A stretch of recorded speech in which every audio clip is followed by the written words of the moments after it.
I'm going to talk just briefly about disease patterns. I'll turn it over to Jessica Guernsey, who will talk a bit more about how we're responding. And we're glad to have Lisa Ferguson here to speak to some of the technical pieces of our COVID work.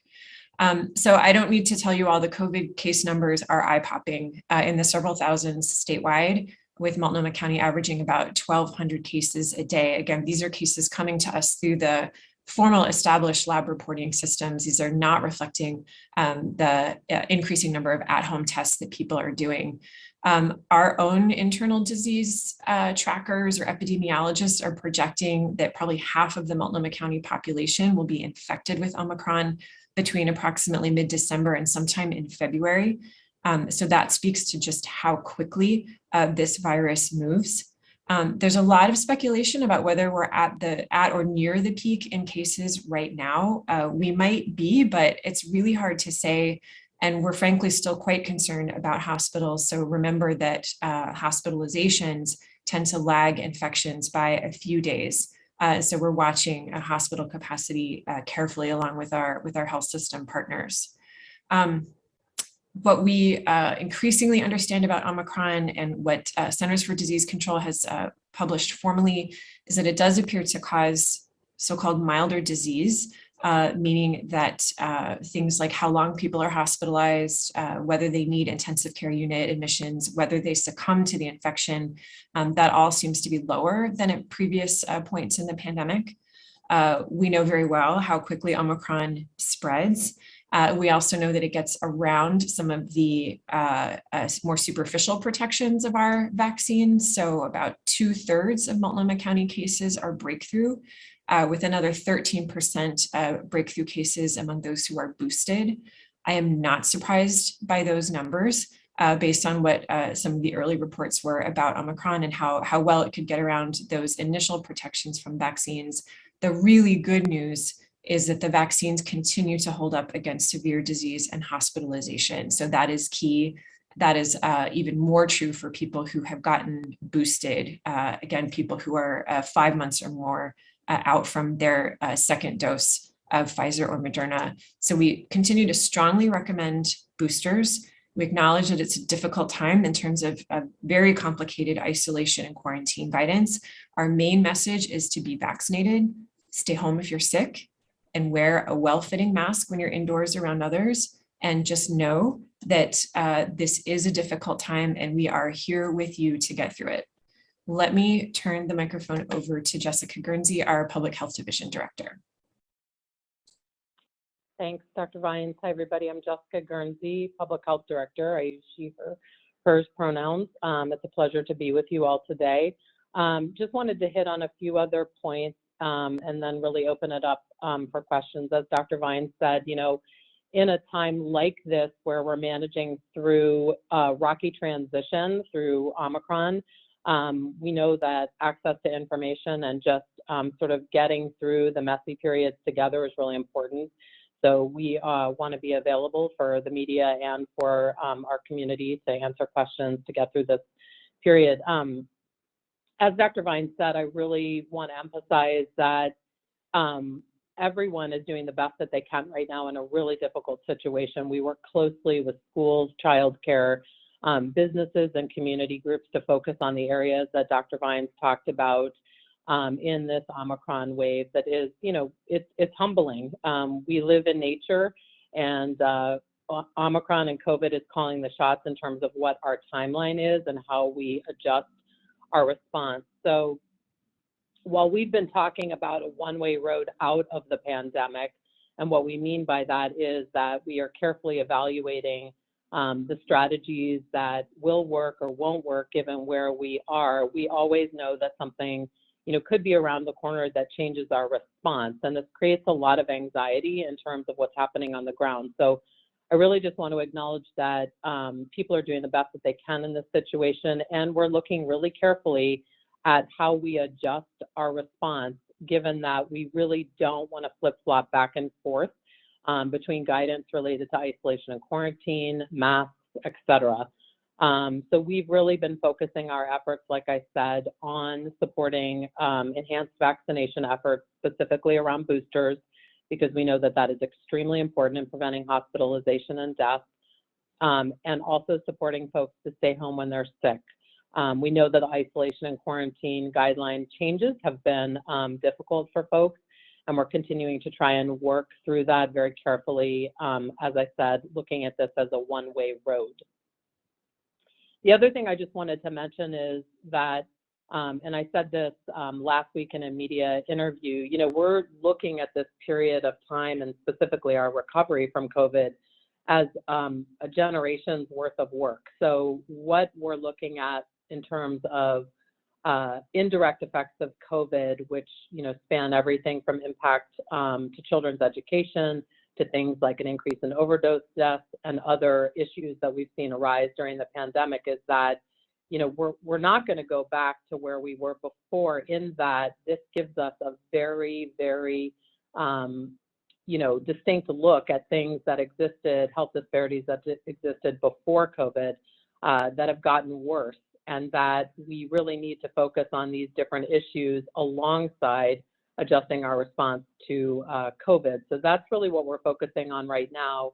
And again, I want to acknowledge that it's a very difficult time because we have to balance out, you know, what our approach is to protecting people's health from COVID itself, but also looking at those indirect effects from COVID, and thinking carefully about continuity of operations in the community, because there are things that impact people's lives that aren't COVID per se, but that can have terrible outcomes. So we're really looking carefully at how to balance that approach, understanding that there are other things going on in the community. And with that, I think we're opening it up. And if reporters, if you'd like to drop your name in the chat, if you have questions. I know that Lisa Balick from COIN had a question about, you know, local hospitals are just now limiting visitors. Is it too soon to be talking about what's next? So I'm hearing this question as, given the strain on hospitals, are we appropriate in talking about what might be after Omicron, or somehow suggesting that we're at the peak? I think, yeah, I would be very cautious to say that we're at the peak right now. We often only really understand where we were in hindsight. So it's possible that we're there. You know, some of the forecasts put it at this week or next week. Again, that could be cases, in which case hospitalizations, you know, trail by several days to a week. So I don't want to make it sound like we're coming out of this. By no means. I think we're very much in it, especially where our hospitals and healthcare systems are concerned. That said, we expect that the curve, the cases, and the stress should come down as quickly as it went up. Just looking at how other jurisdictions, looking at their experiences for as far as those who are a few weeks ahead of us. So I think we're trying to stay with the public and with you all to acknowledge where we are now, but also where we may be in a matter of weeks, because Omicron really moves so quickly that we may have really important questions to answer when cases do come down, and there's the moment of really taking stock of where we are in the pandemic and some really obvious questions about what's next. Thank you, Dr. Megan Allison with K2. Hi there. This question would be for Jessica Guernsey. I know that you had mentioned not wanting to flip-flop. What do you see as the short term and the long term when it comes to restrictions? Well, you know, as Dr. Vines mentioned, right now, you know, we still have a curve to flatten right in this moment. Probably the most obvious restrictions still in place or mandate in place is masking. So, you know, masking definitely plays a really key role right now, and will continue to play a key role. For other restrictions that we've used in the past, if you're referring to things like closures or group size restrictions and things like that, we really don't consider those effective in where we're at right now. Again, back to what Dr. Vines said about the epidemiology of the variant that we're experiencing right now. It's spreading so quickly and it's so prevalent in the community that the damage that would occur utilizing pretty blunt tools really would not have an impact in a way that would have return on investment in terms of mitigating disease spread. So again, right now we're really focusing on some very, key approaches: vaccination, masking, and stay home when you're sick.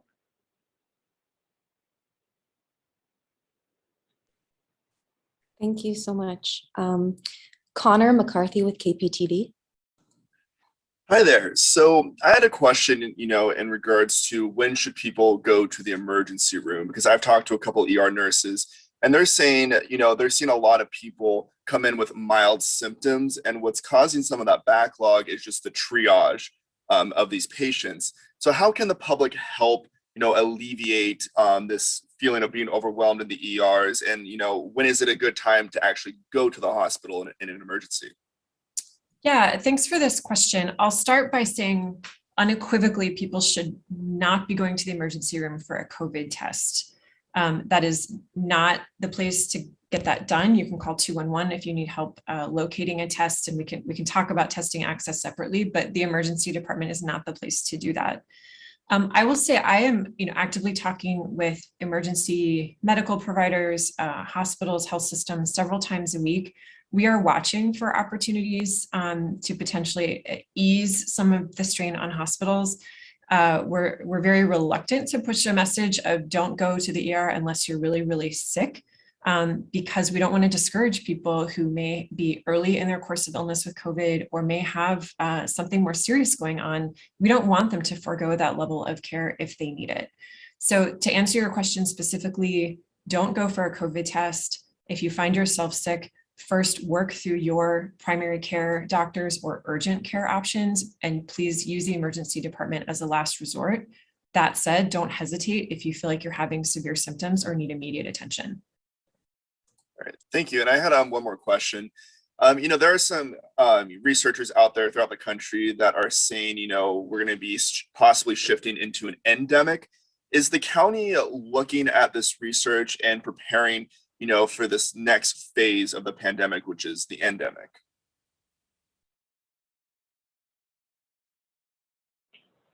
So I think that's a little bit of what we're talking about today. And I'm just going to be real honest with you. I don't like even using the term endemic.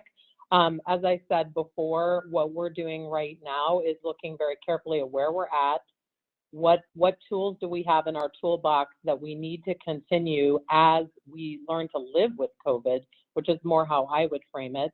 But then also start to pivot our resources and focus on these indirect effects of COVID that are quite impactful. And again, just running through the scenarios of what we've looked at, the impact to children around not being able to attend school or having in-person education intermittently, things like traffic fatalities, overdose deaths, and even the impact of people not being able to seek regular care for chronic conditions like diabetes or heart disease. So to answer your question, yes, we are looking at what does it mean to live with COVID in a post-Omicron era, and balancing the tools that we have and we know that work against the impacts of what those mean to the overall community. So like I said, I don't like using the term endemic. I think of it more broadly as living with COVID, but really focusing on what are those other impacts that we're seeing in the community that need our attention.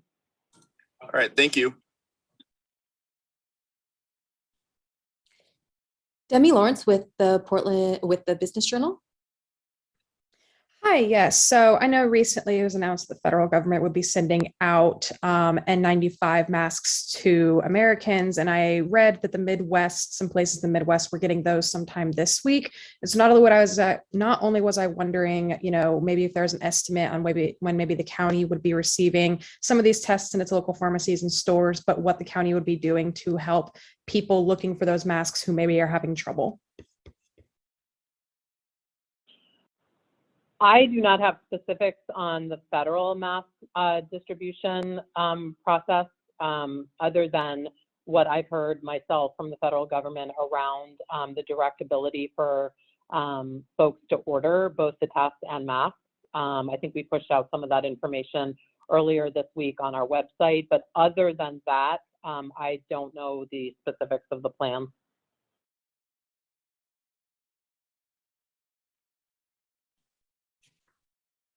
We are here and taking your questions. Any other questions?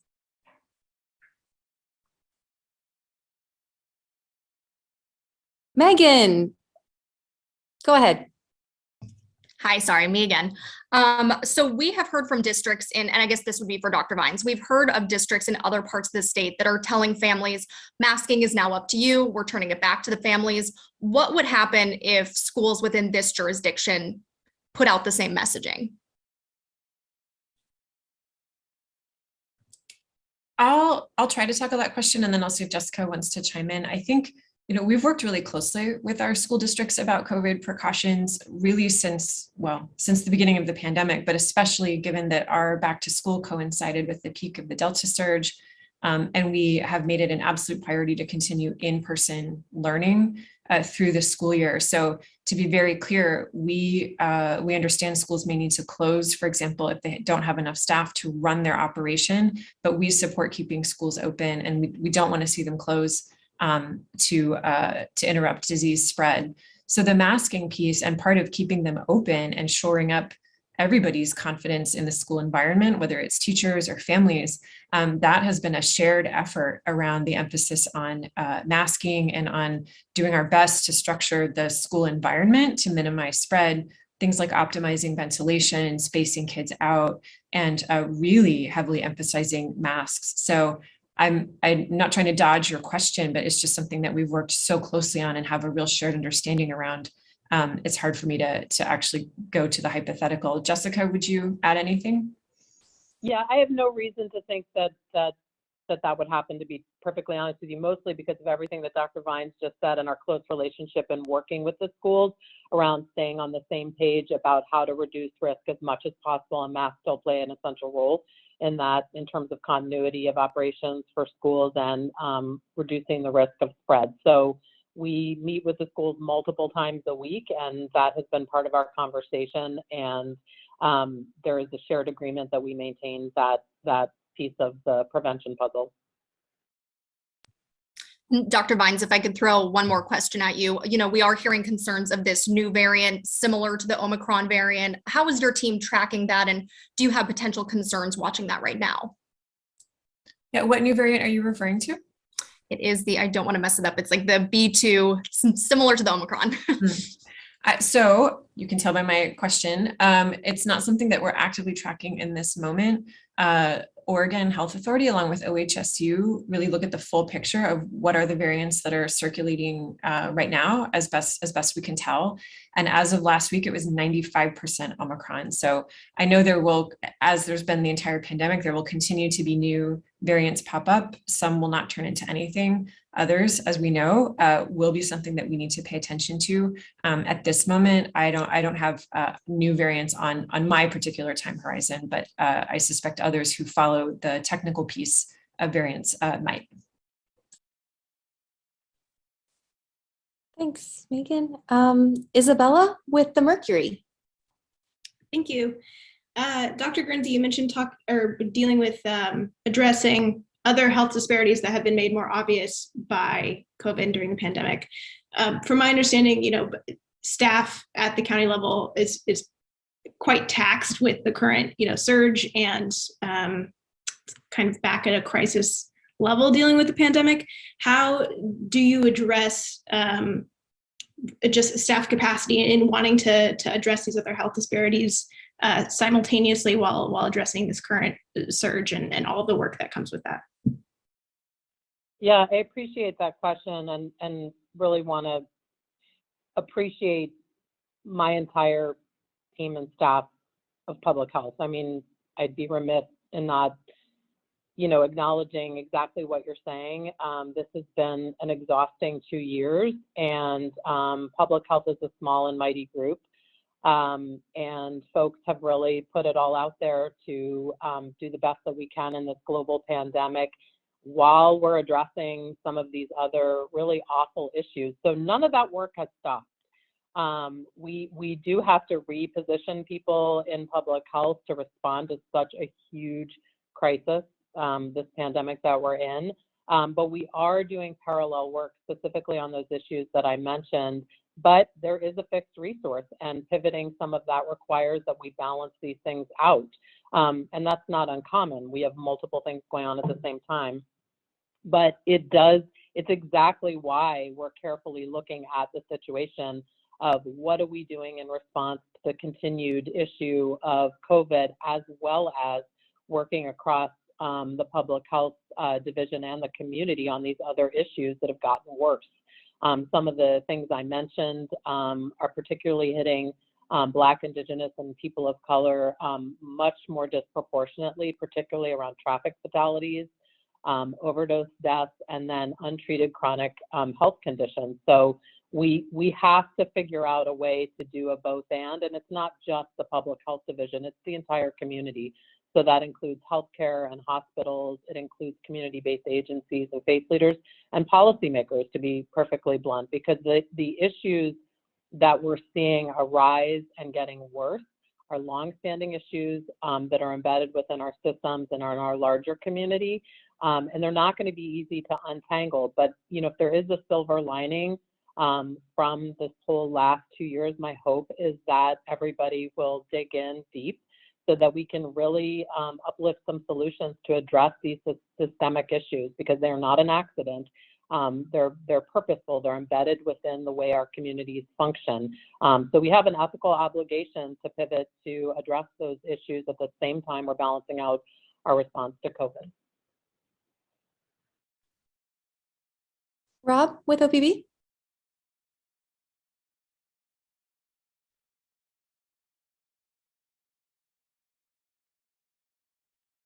Rob Manning with OPB? Mike is not working. Nick Budnick has a question in the meantime. Hi, thank you for having us.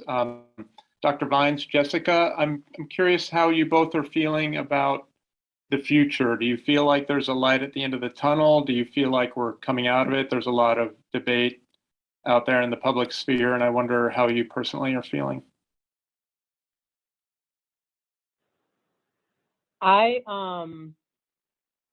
Well, just building off my last response, is there a light at the end of the tunnel? I'll be honest, I'm seeing that more broadly as I do feel like, as stressful as the current wave we're in right now with the variant, the compressed nature of it is very, very stressful and exhausting for myself, for my colleagues, and certainly for healthcare, hospitals, and community-based agencies. So it's difficult to be on this roller coaster. The light at the end of the tunnel for me, though, is the balanced approach, like I was just saying, of how we respond to a continued situation with COVID, but then really digging in deep to address these longstanding inequities. So I don't see it separate, COVID from these other issues. So for me, they are sort of tied together.